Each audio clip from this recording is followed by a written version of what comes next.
बोलिए श्री रामचंद्र भगवान की जय, चित्रकूट धाम की जय, हनुमान जी महाराज की जय। देखिए अभी आप लोग आए हुए हैं चित्रकूट के पावन भूमि में, यानी भगवान रामचंद्र जी ने अपने वनवास काल का टाइम और समय, उनको 14 वर्ष के लिए वनवास हुआ था। उस 14 वर्ष के वनवास काल के उपरांत भगवान राम जी ने चित्रकूट की भूमि में 11.5 वर्ष का वनवास व्यतीत किया। तो चित्रकूट में भगवान 11.5 वर्ष थे, तो यहाँ पूरा भ्रमण किया। भ्रमण इसलिए किया कि उस समय कोई मंदिर या ऐसा घूमने की जगह नहीं थी, ये साधु संत ऋषि मुनियों का स्थान था। क्योंकि भगवान राम जी के आने के पहले से ऋषि मुनि और साधु संत ने यहाँ बैठ के तपस्या और साधना की थी। भगवान मनुष्य रूप में आए थे, इसलिए प्रभु राम जी सारे ऋषि मुनियों के पास गए और जो हजारों लाखों वर्ष तपस्या करके साधु संत ऋषि मुनियों ने शक्ति इकट्ठा की थी, वो भगवान को समर्पित किया धर्म के काम के लिए। क्योंकि भगवान की जो लीला थी, अगर वो भगवान बन के आते तो भटकने की जरूरत नहीं थी। वो एक आम आदमी हमारे और आपके जैसे आए थे, मनुष्य रूप में आए थे, तो उन्होंने साधु संत ऋषि मुनियों से मिलके सारी शक्तियाँ जब उनको प्राप्त हुई तो वो रावण का वध कर पाए। तो यहाँ पे बहुत सारी ऐसी जगह हैं इस कलयुग में भी जो बाबा तुलसीदास जी ने अपने रामचरितमानस रामायण पे कुछ ऐसे महत्वपूर्ण स्थान है जिनको उन्होंने रामायण में प्रमाणित किया है। जगह तो बहुत सारी हैं, मगर वर्तमान के हिसाब से रामचरितमानस में जो तुलसीदास जी ने प्रमाणित किया वही हमें पुरानी जगह देखना है। फालतू में अपना टाइम वेस्ट नहीं करना है, क्योंकि आपकी यात्रा आगे की भी है।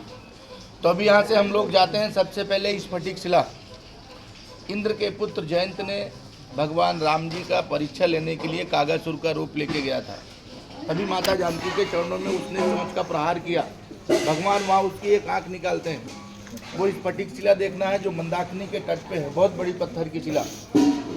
फिर सेकेंड दूसरा आएगा जानकी कुंड, यानी जानकी मैया स्नान करती थी, जहाँ पे सीता जी स्नान करने के लिए जाती थी। तो पहले के टाइम पे ऐसे घाट नहीं बनते थे, पत्थरों और चट्टानों के बीच में से होके जाना पड़ता था। तो उनके चरणों के चिन्ह आज भी चट्टानों में और पत्थरों में अंकित है, जो आप लोग जाके उनके चरण स्पर्श करेंगे और कुंड में जल का आचमन करेंगे। फिर आप लोग जाएंगे वन देवी आश्रम। ऋषि वाल्मीकि और माता जानकी की जहाँ पे भेंट हुई थी, जब भगवान राम जी ने परित्याग किया था अयोध्या से, जब वो चित्रकूट जानकी लिया तो ऋषि के आश्रम में गई।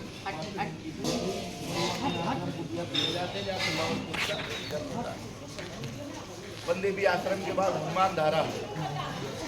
हनुमान धारा एक ऐसा हनुमान जी का स्थान है, जब भगवान राम जी की लीला समाप्त होती है।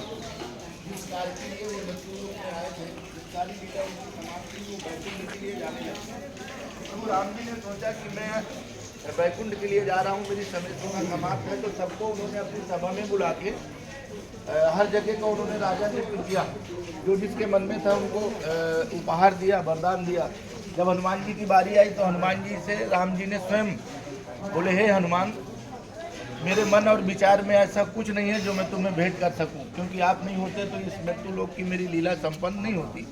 इसलिए मेरी मदद करो और आपके मन की क्या इच्छा है, किसी भी तरह करके मैं वो पूरी करना चाहता हूँ। तो हनुमान जी महाराज ने राम जी से कहा, बोले, हे भगवान, मैं आपके चरणों का सेवक हूँ, और अगर आप मुझे कुछ देना चाहते हैं तो अपने चरणों की भक्ति। और मुझे ऐसा मालूम हुआ कि आप बैकुंठ लोक के लिए जा रहे हैं, तो मैं भी आपके साथ चलना चाहता हूँ। नित्य आपके दर्शन और आपके चरणों की सेवा करना ये मेरा कर्तव्य है, और इस संसार से कोई मोह माया नहीं है। भगवान राम जी ने कहा कि आपका शरीर अजर और अमर है। बोले, आप मेरे धाम जाने के लिए इस शरीर को इसी मृत्युलोक में छोड़ना होता है। बोले, जानकी मैया ने अशोक वाटिका में जब आपने मुद्री दिखाई तो माता जानकी ने अजर अमर का वरदान दे दिया था, तो वरदान झूठा नहीं हो सकता। बोले, इसलिए तुम्हारा शरीर अजर अमर है, मगर तुमने पहली बार मुझसे कुछ मांगा है, मेरे नित्य के दर्शन, मेरे चरणों की सेवा और हमेशा मेरे पास रहना। तो बोले, यहाँ से कुछ दूर पे जहाँ मेरा वनवास काल में 11.5 वर्ष वनवास व्यतीत किया था, चित्रकूट नाम का एक स्थान है।